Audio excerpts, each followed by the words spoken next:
very angry husband storming into my clinic one day and saying, ये कोई तरीका होता है, मीटिंग में हूँ और मेरी बीवी फोन करके बोलती है मेरा ओव्यूलेशन टेस्ट पॉजिटिव आया है, आप अभी आ जाओ घर पे.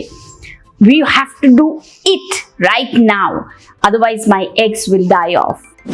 Well, it might sound very funny.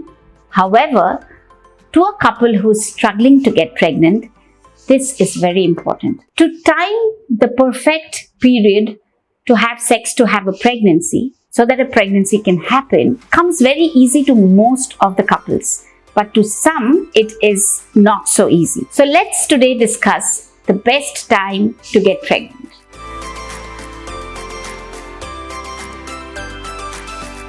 To understand this, we have to understand how a pregnancy happens. Women have two grape-like structures called ovaries and two tube-like structures called fallopian tubes on either side of the uterus or the womb. As soon as the period starts, there are tiny eggs which starts growing in each ovary.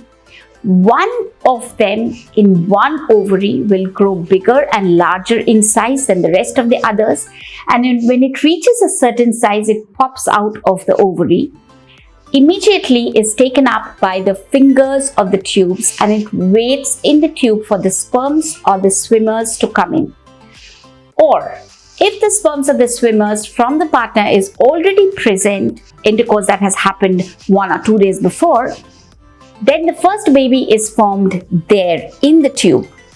And then 3 to 4 days later, slowly the baby comes down, gets hooked to the lining of the womb and start growing.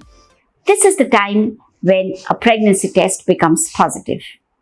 So what are the factors necessary for getting pregnant? Formation of the eggs and popping out of the eggs. In medical terms, we call it an ovulation, 1. 2, an open fallopian tube. 3, a good lining of the womb which can hook the baby or which can anchor the baby. 4, the sperms or the swimmers which are large in numbers and have enough power to reach from the vagina to the egg in the fallopian tube. The narrow window in which all these factors come together at their best is about 3 days before ovulation and about 1 to 2 days maximum after ovulation. Typically, this falls between the 11th to 15th day of the cycle for a woman who has regular period cycle of about 26 to 28 days. How does one know that she is ovulating? Well, 1.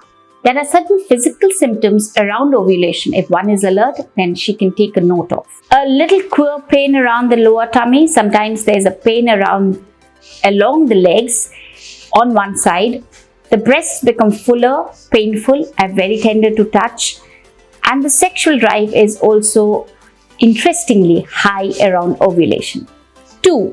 The BBT method or the basal body temperature method. The basal body temperature is the temperature of the woman's body as soon as she wakes up, before even getting up from the bed or walking or brushing or even talking on the phone.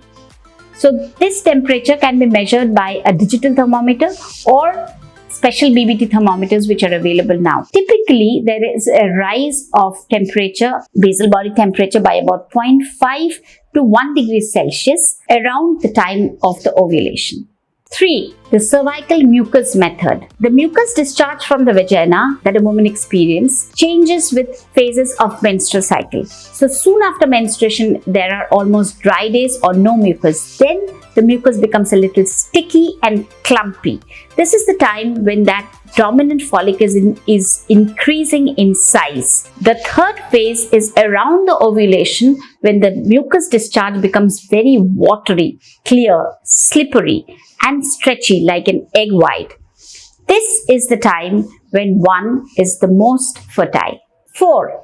Using ovulation kits to predict ovulation. This method is based on the assessment of a hormone called LH or luteinizing hormone, which is supposed to peak or surge about 36 hours before the ovulation. It comes like pregnancy card, which has to be tested with a urine sample. It gives a single line when the LH peak is not happening, and it gives a double line when the LH surge or the peak happens. So the couple can plan their intercourse on the same day as the two lines happen, or 1 to 2 days after that. If one is using an ovulation kit app, then concentrate more on the sloping graph of the LH hormone rather than the absolute values. Please remember that all these methods to predict ovulation are subjective. They are variable and they depend upon a number of factors like activities, infections, stress, alertness, and of course, the regularity of period cycle. The more objective way of predicting ovulation or documenting ovulation is to do an internal sonography or a TVS or a transvaginal sonography. This typically starts from the day 7 of the cycle, and then it is done on alternate days or later on daily to see how the egg is increasing in size and how it is rupturing. So the rupture is documented clearly, and this becomes more objective evidence of ovulation. Nowadays, we have a number of apps which can actually track the menstrual cycle and predict ovulation based on your pattern of the cycle. This works quite well for most of the planning couples. So there you go. Don't stress. Don't freak out as the biological clock ticks away. Wake up at the right time. Be informed, chill, and enjoy the intimate time with your partner to have a healthy and happy pregnancy. Subscribe to our YouTube channel and hit the bell icon so that you don't miss any videos by us.